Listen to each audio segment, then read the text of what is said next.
TV Conjur recebe hoje o professor Adilson Moreira. Ele é formado em Direito pela Universidade Federal de Minas Gerais, é mestre e doutor em Harvard.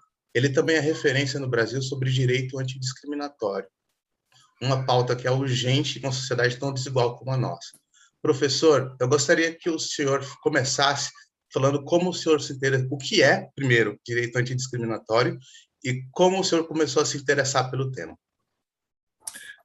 Bom, em primeiro lugar, eu agradeço por essa oportunidade de falar sobre esse assunto tão importante aqui na TV Conjur. Meu querido, o direito antidiscriminatório é uma disciplina que nasce e se consolida principalmente a partir da segunda metade do século passado, em função da incorporação no sistema jurídico de uma série de critérios de proteção especial. A raça, o sexo, a filiação, a origem, mais recentemente a orientação sexual, a compleição física. Ao longo das últimas décadas, nós observamos o aparecimento, primeiro no espaço nacional e também depois na forma de tratados internacionais de direitos humanos, uma série de normas que tem como objetivo fundamental criar proteção especial para grupos minoritários e vulneráveis. Isso é o que existe no Brasil. Em 1988, a Constituição da República, por exemplo, no inciso 4º do artigo 3º, diz que não pode haver discriminação negativa baseada na raça, na cor, na religião, na origem dos indivíduos. Desde 1988, nós vimos o aparecimento do Estatuto da Igualdade Racial, da Lei Maria da Penha, do Estatuto do Idoso, do Estatuto da Pessoa com Deficiência. Todas essas normas são normas antidiscriminatórias, normas que têm como objetivo fundamental diminuir as disparidades entre grupos sociais, o que ocorre principalmente por meio da criação, de legislação dessa natureza. O direito antidiscriminatório, basicamente, engloba 4 temas. Primeiro, reflexões jurídicas, filosóficas, sociológicas sobre a igualdade, sobre princípios de interpretação da igualdade. Também as teorias sobre discriminação, o que é a discriminação direta, indireta, ou o que hoje nós chamamos de teorias complexas de discriminação, como discriminação intergeracional, discriminação algorítmica. Outro elemento importantíssimo do direito antidiscriminatório é a psicologia social da discriminação, uma série de estudos que tem como objetivo investigar os motivos pelos quais pessoas, negros, mulheres, homossexuais, etc., são sistematicamente discriminados. E o direito antidiscriminatório também engloba uma série de princípios que devem guiar políticas públicas inclusivas, políticas que têm como objetivo promover a proteção e também a integração social de grupos minoritários na nossa sociedade. O senhor citou a Constituição, e eu gostaria de aproveitar sua expertise sobre o tema. A nossa Constituição ela pode ser classificada como uma carta maior antidiscriminatória e complementando a pergunta, existe uma lacuna na formação dos nossos operadores de direito sobre direito antidiscriminatório? Respondendo a uma pergunta que você fez anteriormente, porque eu me interessei pelo estudo do direito antidiscriminatório. Eu tive contato com o movimento negro desde a adolescência, fui para a faculdade de Direito com vários propósitos, um deles atuar como um agente de transformação social. Mas a minha experiência na faculdade de Direito foi frustrante porque não havia nenhum professor, eu não tinha nenhum professor negro ninguém trabalhando sobre racismo, sobre direitos de minorias, etc. Todos esses campos entravam nas reflexões gerais sobre ou direitos humanos ou direitos fundamentais. Nós tínhamos muito conhecimento sobre o que é o direito à igualdade, a liberdade de expressão, etc., mas não tínhamos nenhum conhecimento sobre quais são os mecanismos que impedem o gozo desses direitos, e esse é um dos objetivos do direito antidiscriminatório.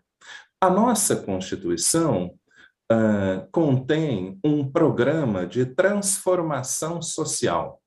E isso está presente logo no artigo 1º, que diz que o Estado brasileiro é um Estado democrático de direito. E essa expressão, Estado democrático de direito, como é do conhecimento de muitas pessoas que nos ouvem, diz que o Estado deve agir como um agente de transformação social. O artigo 3º também tem lá normas de caráter teleológico, ou seja, estabelece propósitos para ações estatais. A luta contra a marginalização, a luta contra a desigualdade.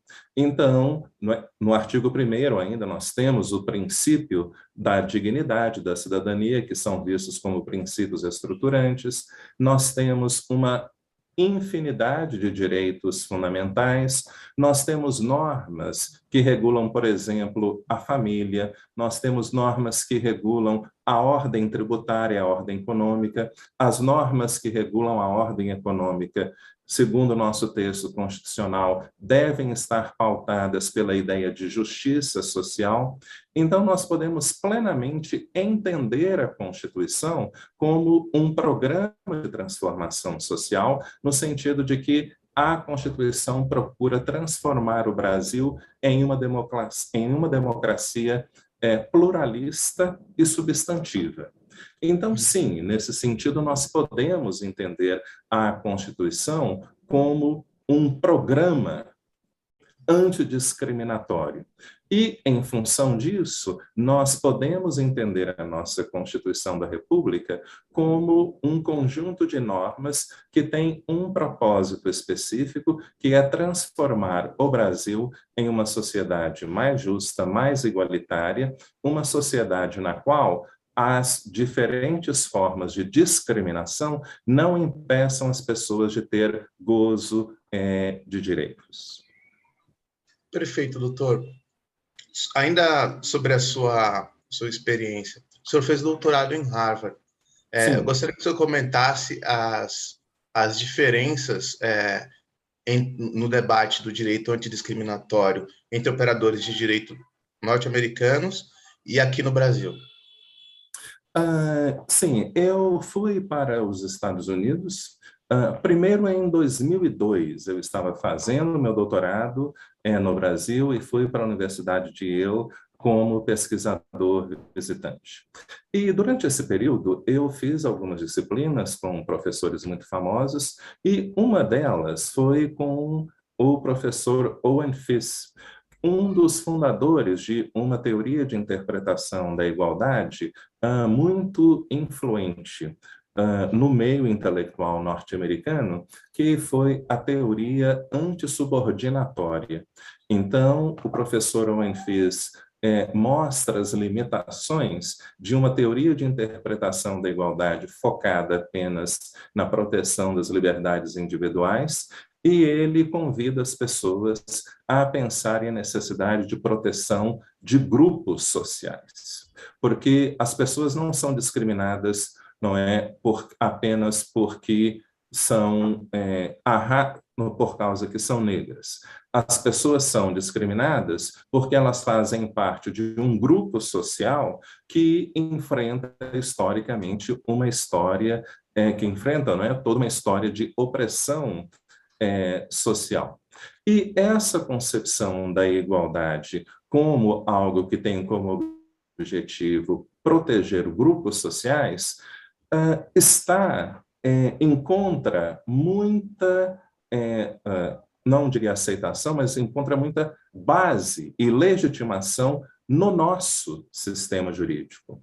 Nos Estados Unidos, desde 1977, tem uma Suprema Corte de composição conservadora, há uma pressão muito grande nos Estados Unidos contra, como ocorre no Brasil também, contra programas de ações afirmativas e outras políticas que procuram promover a integração de pessoas negras.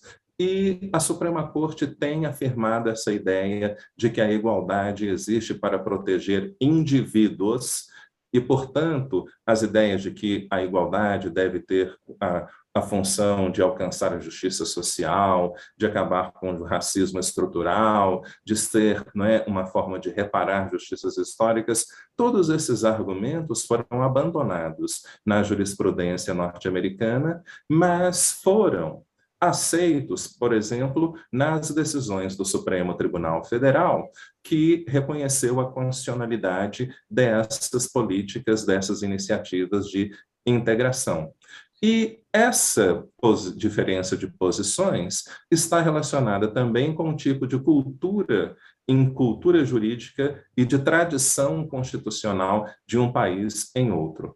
A Constituição brasileira incorpora a ideia de igualdade substantiva, o que não existe nos Estados Unidos, incorpora a ideia de direitos sociais. Então, grande parte das decisões que reconheceram a constitucionalidade de ações afirmativas estão baseadas na ideia de que a educação, de que o trabalho são direitos fundamentais e, portanto, devido a todos. E, por causa disso, o Estado deve fazer todo o possível para garantir tudo isso.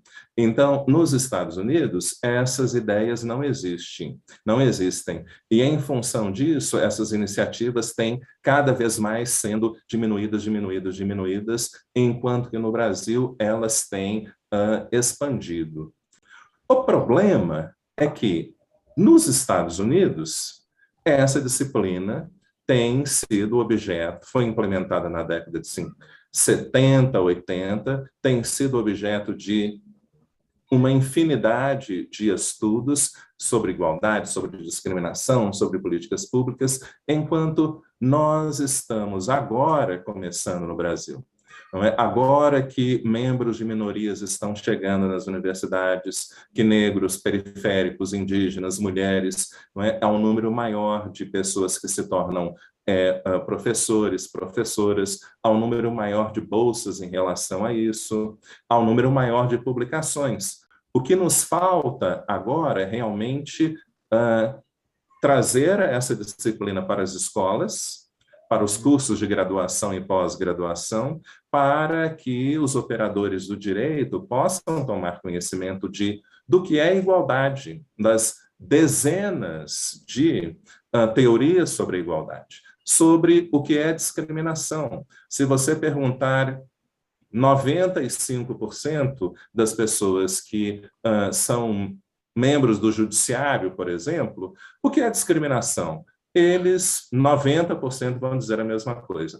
É um ato arbitrário, intencional e tudo. Alguns sabem o que é discriminação indireta, mas a vasta maioria não tem conhecimento do que é discriminação institucional, estrutural, genética, algorítmica, do que são microagressões, do que é discriminação interseccional. O senhor trata do conceito de igualdade de um modo mais complexo do que o tradicional simétrico, que é a pedra de toque comum nas discussões jurídicas no Brasil. Eu gostaria que o senhor me explicasse um pouco mais sobre esse conceito de igualdade mais complexa que o senhor trabalha.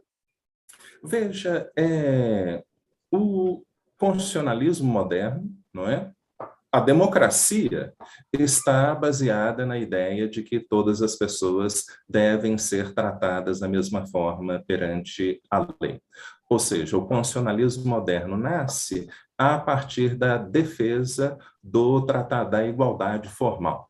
E um elemento central da igualdade formal é a noção de igualdade de procedimento.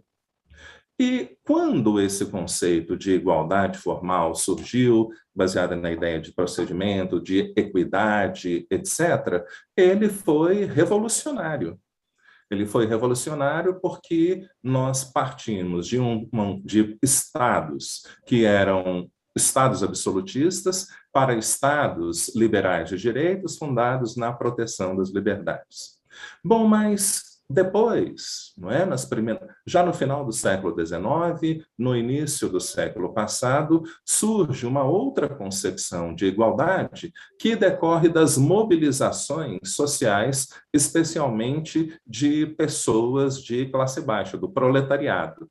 Então, olha, a igualdade formal foi muito importante para nós alcançarmos um pouco mais de autonomia, mas essa ideia de autonomia, não é, de dignidade, ela não pode ser efetivada sem bases materiais mínimas. Então, nós precisamos de direitos sociais. Nós precisamos de direito à saúde, direito à moradia, à educação, proteção no trabalho, etc. Bem, o que estava ocorrendo neste mesmo momento no qual trabalhadores estavam lutando por direitos sociais? Havia nos Estados Unidos da América um sistema institucionalizado de segregação racial. A mesma coisa ocorria na África do Sul. Os Estados Unidos e a África do Sul, os Estados Unidos até a década de 60, a África do Sul até o início da década de 90, eram duas ditaduras raciais. Então, baseados, dois estados baseados no princípio da supremacia branca. Bem, o que os negros norte-americanos vão para as ruas? Eles vão para as ruas buscar igualdade de direitos, igualdade de procedimento.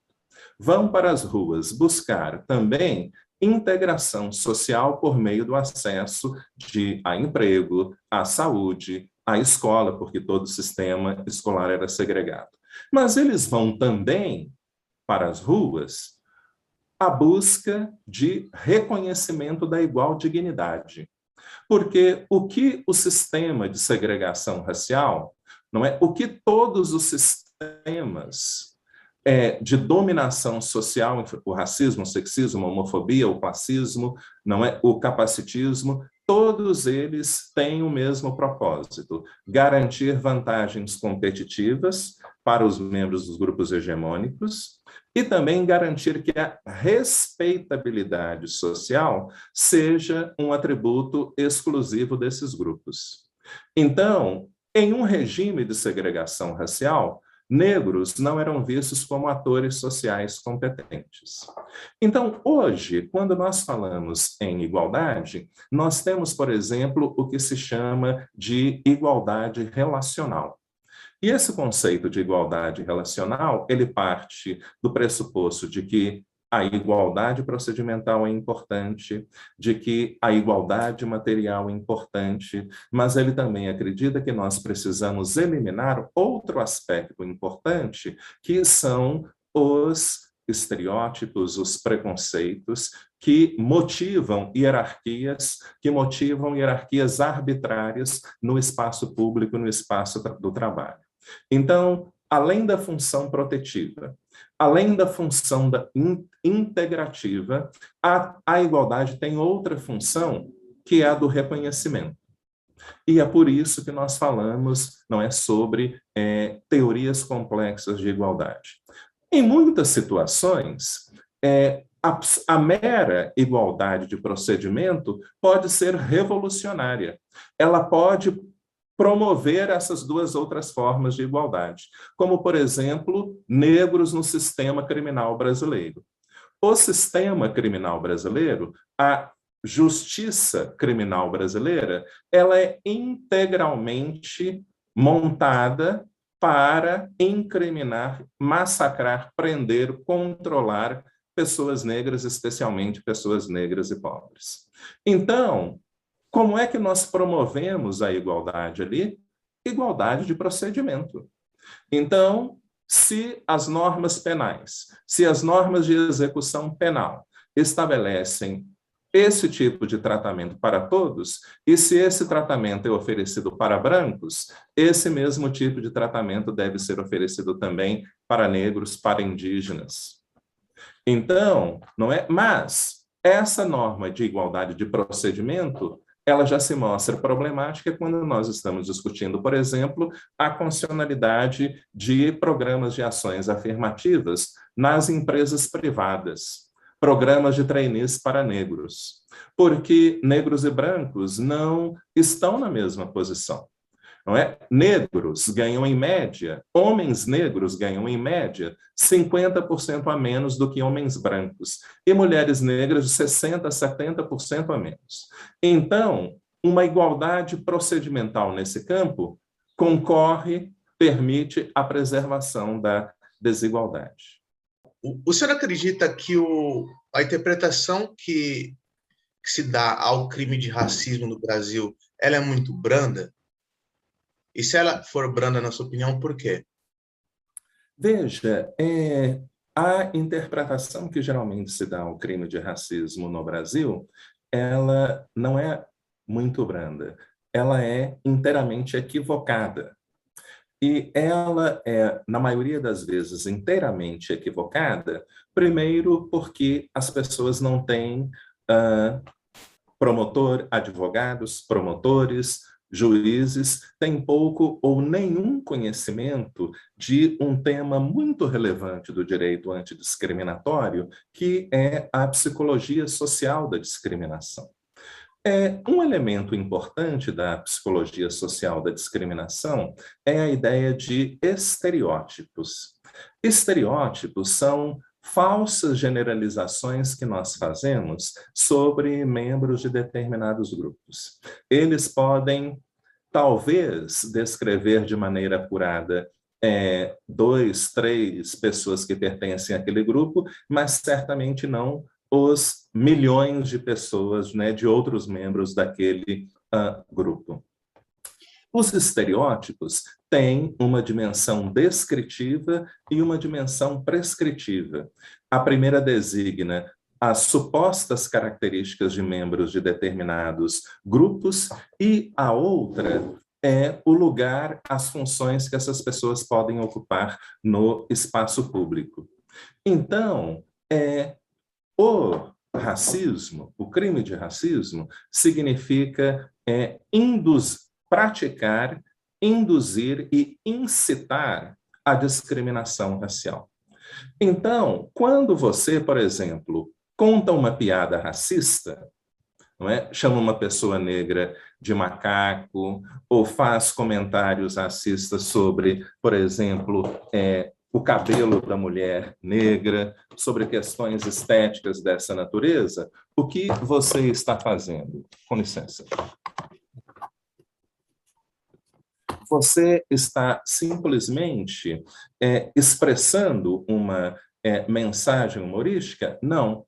Você está reproduzindo a ideia de que pessoas negras não são atores sociais competentes. A reprodução dessa ideia traz consequências para o status de pessoas negras, porque esses estereótipos circulam. Então, quando pessoas negras vão, por exemplo, se candidatar a um emprego, ela será rejeitada porque é negra. Quando o policial branco se encontra com uma pessoa negra, ele vai procurar, provavelmente vai tratar essa pessoa de maneira discriminatória. Os estereótipos, a psicologia social da discriminação nos mostra que as pessoas, elas estão sempre procurando confirmar os estereótipos que elas têm.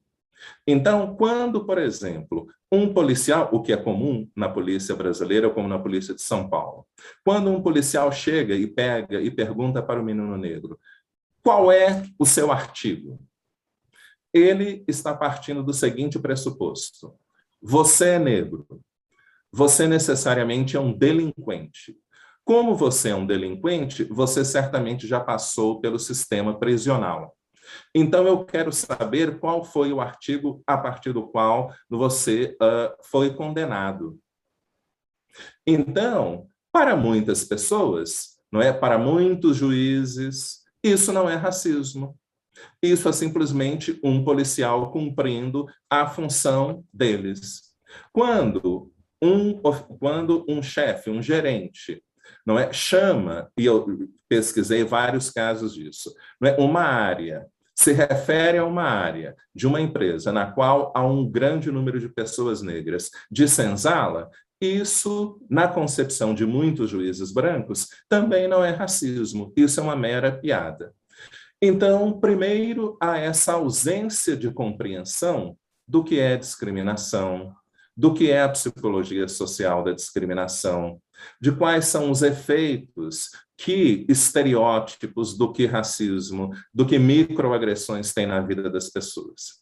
E o outro problema, tão grave quanto esse, é o fato de que o nosso sistema judiciário é composto basicamente por pessoas brancas. Não é? 80% do nosso sistema judiciário é composto por pessoas brancas heterossexuais de classe alta. 60% de homens brancos heterossexuais de classe alta. E homens brancos heterossexuais de classe alta não sofrem nenhum tipo de discriminação. E os seres humanos têm a tendência de universalizar as experiências deles. Então, qual é o argumento de muitos juízes? Isso está escrito nas decisões judiciais. Bem, eu sou um homem branco heterossexual de classe alta e o racismo nunca teve consequências na minha vida, por que teria na vida de pessoas negras? Então, óbvio que o racismo nunca teve consequências na sua vida. Filho, você é branco, não é? Como que o racismo poderia te prejudicar? Não é mesmo? Mas, para muitos juízes, como eles nunca sofreram racismo e como eles nunca viram situações de racismo, e eles nunca viram situações de racismo porque vivem numa realidade na qual só há pessoas brancas, eles acham que o racismo não existe e eles realmente não estão dispostos a mandar pessoas brancas para a cadeia por causa de racismo, porque eles nunca sofreram discriminação na vida e eles não acham que racismo seja algo relevante. Realmente não. Então, nós temos muitas condenações de racismo quando a pessoa é branca. Então, quando a vítima é branca, 80% das pessoas dos que praticam o racismo são condenadas. Quando a vítima é negra, realmente você pode esquecer. Perfeito. Professor, o senhor falou sobre piadas racistas. Esse tema, normalmente, algumas pessoas que defendem uma interpretação mais, vamos dizer, branda, em relação a sempre escorado no conceito de liberdade de expressão. O senhor acredita que, tanto como a interpretação do crime de racismo, como o conceito de liberdade de expressão tem sido interpretado de maneira equivocada? E ainda nessa seara, qual a importância de cotas para que esse debate se aprofunde no nosso poder judiciário e que essa compreensão avance? Eu não tenho nenhuma dúvida de que o direito à liberdade de expressão tem sido interpretado de maneira inteiramente equivocada por muitos juízes. Primeira coisa, qual é o propósito do direito à liberdade de expressão? O direito à liberdade de expressão não procura proteger a possibilidade das pessoas poderem dizer o que elas quiserem. Esse nunca foi o objetivo do direito à liberdade de expressão. O direito à liberdade de expressão procura proteger o direito dos indivíduos participarem do processo de deliberação política. Porque nós vivemos numa democracia e, dentro de uma democracia, o exercício do poder é coletivo. E, em função disso, todas as pessoas devem poder contribuir para o debate público para o debate público que tem como objetivo o alcance do bem-estar coletivo, do interesse público coletivo.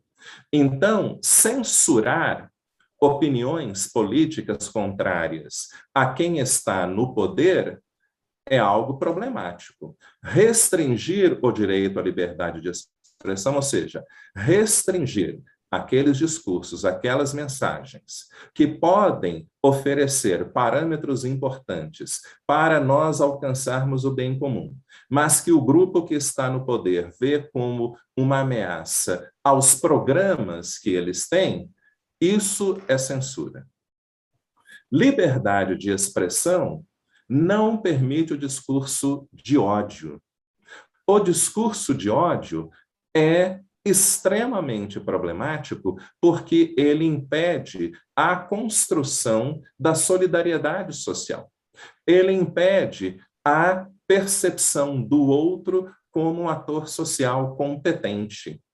E, consequentemente, essas pessoas que estão sempre, e você pode ver isso, não é, o meu direito à liberdade de expressão, então eu posso xingar negros, eu posso xingar homossexuais, eu posso xingar as mulheres. Essas pessoas estão defendendo uma posição, não é, política, que tem como objetivo preservar interesses individuais e setoriais. Isso é um argumento inteiramente estratégico. Então, o indivíduo viu, a pessoa é branca, é uma pessoa branca de classe média alta. Ela sabe que o racismo é uma fonte permanente de privilégios para pessoas brancas. E ela sabe que políticas de ações afirmativas comprometem a permanência desses privilégios. Então, elas começam a atacar negros. Então, elas começam a atacar partidos de esquerda, não é, que contribuíram de maneira pequena para a implementação de programas de ações afirmativas. Então, isso é um problema muito sério quando você não conhece, não sabe qual é o objetivo central do direito à liberdade de expressão. E se nós olharmos todos os países ocidentais, todos esses países, 90% desses países, estabelecem limites para o exercício do direito à liberdade de expressão. Sim, nós precisamos mudar a cultura jurídica brasileira. E é por isso que eu, junto com o professor Felipe Oliveira, da UFRJ, e o professor Wallace Corbo, da FGV, estamos finalizando a elaboração de um livro que se chama Pequeno Manual de Educação Jurídica Antirracista. E o propósito fundamental desse livro é exatamente promover uma transformação da cultura brasileira. Não é? De como a raça de como temas como a discriminação racial deve ser pensada pelo direito, de como nós podemos criar uma dinâmica dentro de sala de aula para ensinar direito penal, direito civil, direito urbanístico, etc., mas também demonstrar como os princípios desses campos podem contribuir para a justiça racial. Então, esse livro, ele tem esse caráter instrumental.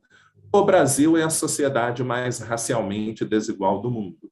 O Brasil é a sociedade mais racialmente violenta do planeta Terra. O número de pessoas assassinadas pela polícia no Brasil, 77% delas são negras, é maior do que o número de vítimas de guerras civis no mundo.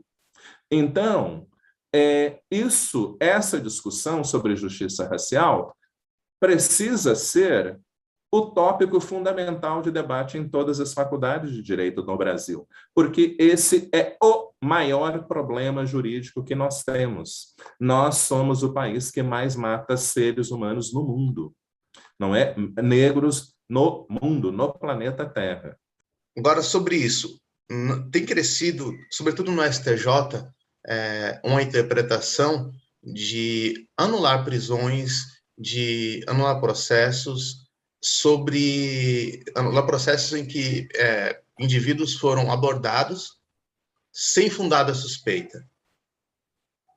Eu queria que o senhor falasse um pouco sobre esse tema da fundada suspeita. O senhor acredita que nesse trecho o nosso Código Penal ele peca de alguma maneira?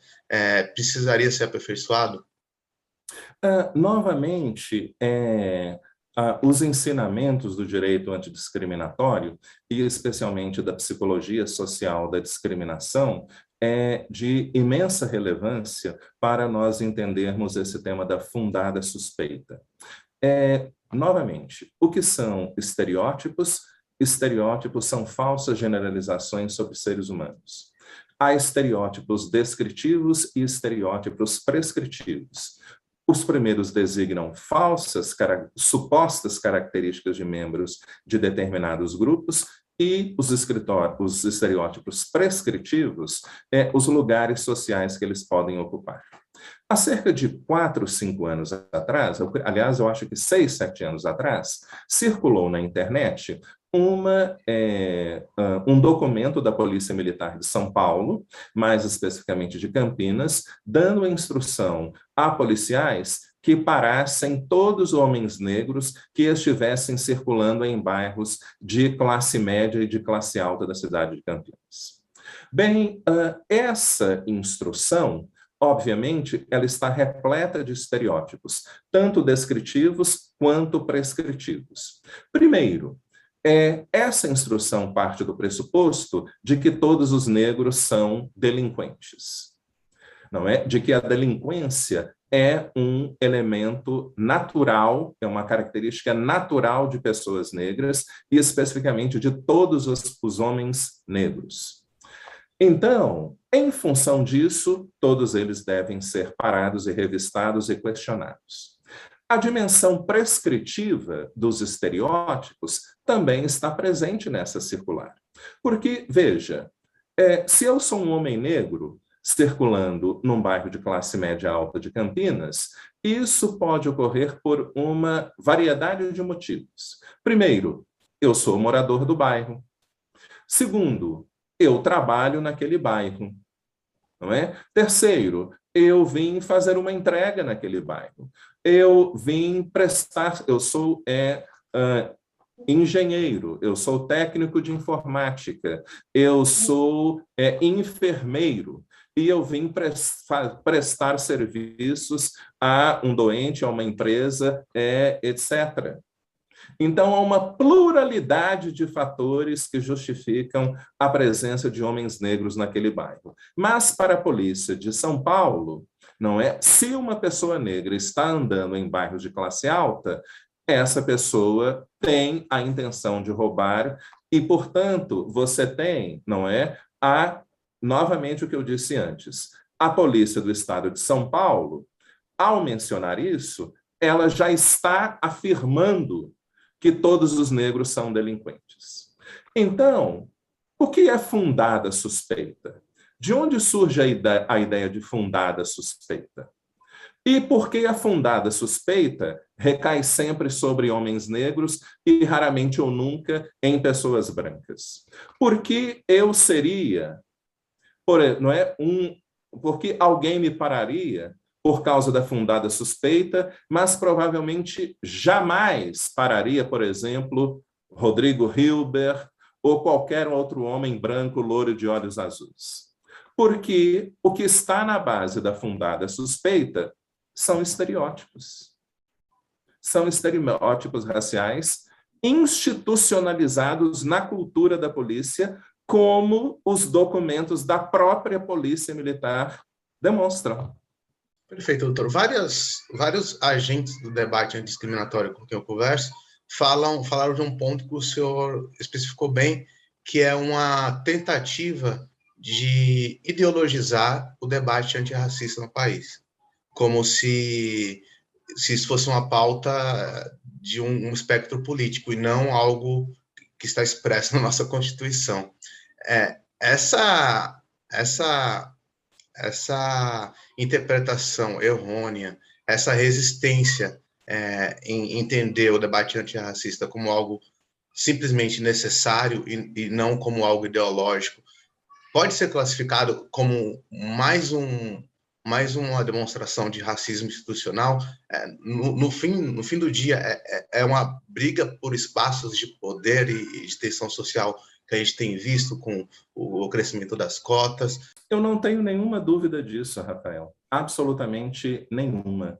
Veja, se há uma coisa que unifica todas as pessoas brancas no Brasil, ou melhor dizendo, a maioria das pessoas brancas no Brasil, seja de extrema-direita ou extrema-esquerda, é a negação da relevância racial do racismo no Brasil.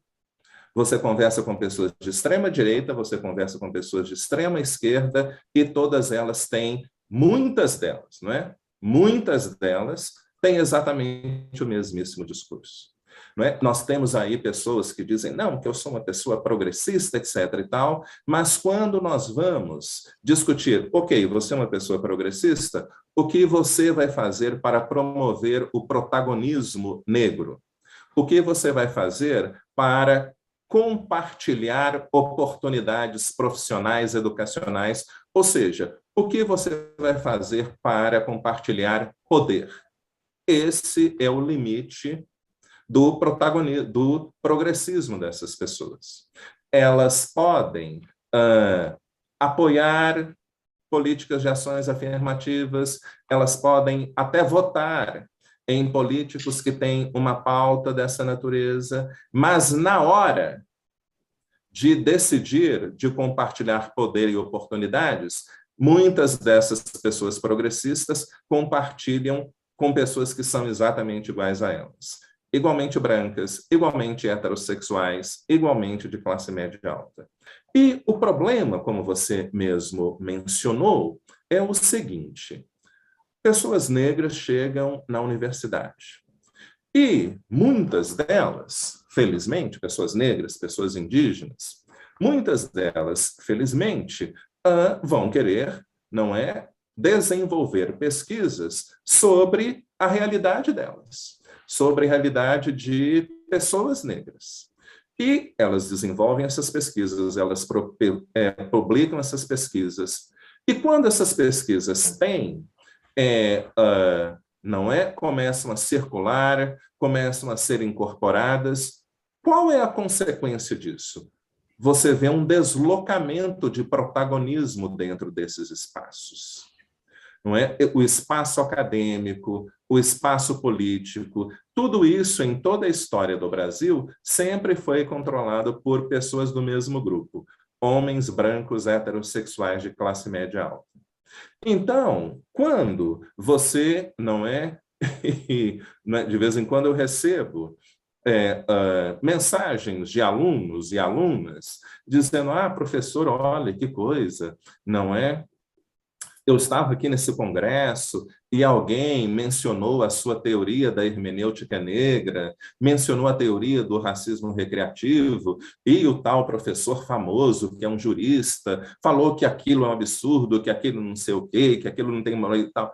Então, é aquele negócio. Quando, no meu caso, um homem negro periférico, não é, filho de pais semi-analfabetos, publica um livro, como o livro Racismo Recreativo.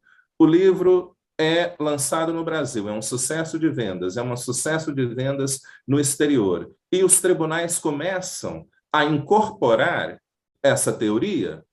Muitas pessoas veem isso como uma ameaça, não é? Porque quando isso ocorre, quando você começa a criar jurisprudência, isso desestabiliza, não é?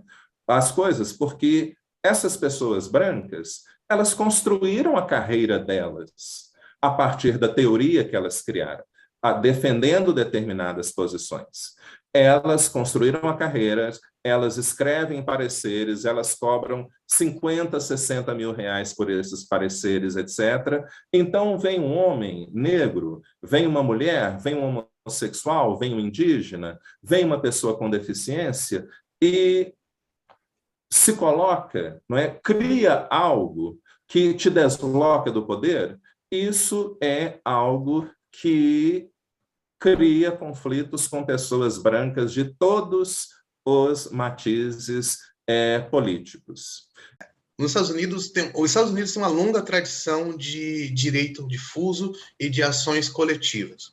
Recentemente, no país, a gente teve ações coletivas motivadas por um crime bárbaro de racismo. Estou falando do caso Carrefour, no Rio Grande do Sul.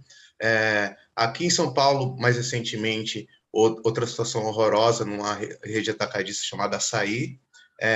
E tivemos, nessa toada de ações, outra contra a Avel e a XP, que são duas corretoras do mercado financeiro, que postaram uma foto que é basicamente 90% de homens brancos, quase nenhuma mulher, nenhum negro. O senhor acredita que o direito difuso e as ações coletivas podem ser um instrumento relevante para a gente garantir e proteger o direito de negros, mulheres, indígenas, quilombolas no Brasil? Olha, isso tem funcionado de maneira muito efetiva nos Estados Unidos. Então, hoje, quando nós falamos, eu fiz questão de incluir no meu Tratado de Direito Antidiscriminatório um longo capítulo sobre governança corporativa, compliance e antidiscriminação. O que hoje nós chamamos de governança corporativa, especialmente de compliance, surge no final da década de 70, principalmente na década de 80, muito em função de casos relacionados à discriminação racial.